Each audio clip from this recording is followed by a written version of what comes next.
بسم اللہ الرحمن الرحیم۔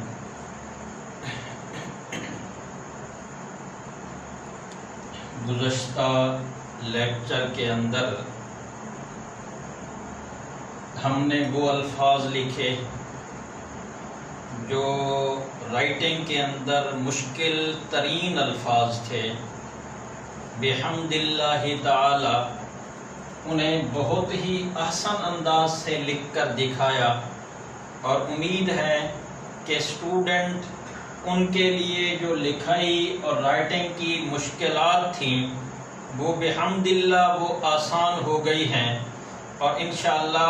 ہر ایک اسٹوڈنٹ بہت اچھے انداز سے یہ رائٹنگ کا شوق بھی اس کے دل میں پیدا ہوگا اور اس کی طرف توجہ بھی کرے گا۔ تو آج کا جو سبق ہے وہ تو آسان ترین الفاظ۔ سب سے پہلا لفظ ہم نے یہ حمزہ لکھا، یہ میں نے پہلے بھی ایک لفظ جب لکھ کر دیا تو ان کے اندر بھی میں نے بتایا تھا کہ حمزہ کے یہاں یعنی جو اس کا منہ بنانا ہے یہاں ایک قط کا فاصلہ ہونا چاہیے، اور اس کی جو لکیر کھینچنی ہے یہ 3 قط کا فاصلہ ہونا چاہیے۔ کتنے قط کا؟ 3 قط کا، اور یہاں بھی 1 قط اس کی موٹائی ہونی چاہیے، تو اس اعتبار سے یہ ہمارا حمزہ مکمل ہوگا۔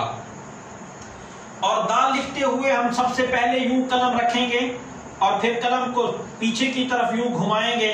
اور یہاں دال کے اندر کا جو حصہ ہے یہ جو اس کے پیٹ والا حصہ اس کے درمیان میں یہاں 1 قط کا فاصلہ ہونا چاہیے، اور پھر اس کے بعد یہ جو نیچے والا حصہ ہے یہ تقریباً 1.5 قط کا ہوا کرتا ہے، 1.5 قط کا۔ اسی طرح جب ہم را لکھیں گے تو را کا یہ اوپر والا حصہ یہ 1.5 سے 2 قط ہوا کرتا ہے، تقریباً 1.5 سے 2 قط، اور جو نیچے والا حصہ یہ بعین ہی دال کی طرح یہ 1.5 قط کا ہوا کرتا ہے۔ سیم اسی طرح کہ جب ہم واو لکھیں گے تو واو لکھتے ہوئے واو کا یوں سرا بنائیں گے کہ جس طرح ہم نے فا کا سرا بنایا تھا اور جس طرح ہم نے قاف کا سرا بنایا تھا، اسی طرح یہ سرا بنانے کے بعد اس کے نیچے بھی 1 قط کا فاصلہ ہونا چاہیے، اور پھر اس کے بعد اس کا نیچے والا حصہ سیم اس طرح کہ جس طرح دال اور را کا نیچے والا حصہ لکھا۔ اس کے بعد ہا لکھتے ہوئے کہ جس طرح ہم سواد لکھا کرتے تھے اور سواد کے اندر 1 قط کا فاصلہ تھا اور ہا کے اندر یہ 2 قط کا فاصلہ ہوا کرتا ہے، یعنی اس کے درمیان والا جو خلا ہے اس کی جو 2 آنکھیں ہیں ان میں سے ایک آنکھ کے درمیان جو فاصلہ ہے یہ 2 قط کا ہونا چاہیے۔ اور اسی طرح جب ہم دوسری ہا لکھیں گے تو سب سے پہلے 1 قط کے فاصلے پر یعنی یوں ترچھا قلم رکھ کر اسے پیچھے کی طرف یوں کھینچیں گے، اور اس کی یہ گولائی کرتے ہوئے یہاں کا جو فاصلہ ہے اس کی آنکھوں کے درمیان کا فاصلہ یہ بھی 1 قط کا ہونا چاہیے۔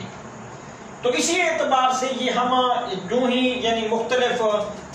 گزشتہ ویڈیوز کے اندر بھی انہی لفظوں کو ایک کر کے لکھا، اور اب 3 4 الفاظ لکھ کر یعنی تاکہ وہ جو گزشتہ سبق ہے وہ بھی ریپیٹ ہو جائے ایک مرتبہ، اور اسٹوڈنٹ کے لیے مزید آسانی پیدا ہو کہ اس کے لیے لکھنا یعنی اور زیادہ آسان ہو جائے، اور اس کے لیے کسی قسم کا کوئی سقم باقی نہ رہے، کسی قسم کی کوئی پریشانی باقی نہ رہے، بلکہ وہ ہر ایک لفظ کو پورے قاعدے کے تحت پورے ضابطے کے تحت یعنی اس کو سمجھ پائے اور اس کے لیے لکھنا بھی آسان ہو۔ تو یہ مکمل قواعد کے ساتھ یہ ہماری رائٹنگ اور خوش خطی کی یہ کلاس ہوا کرتی ہے۔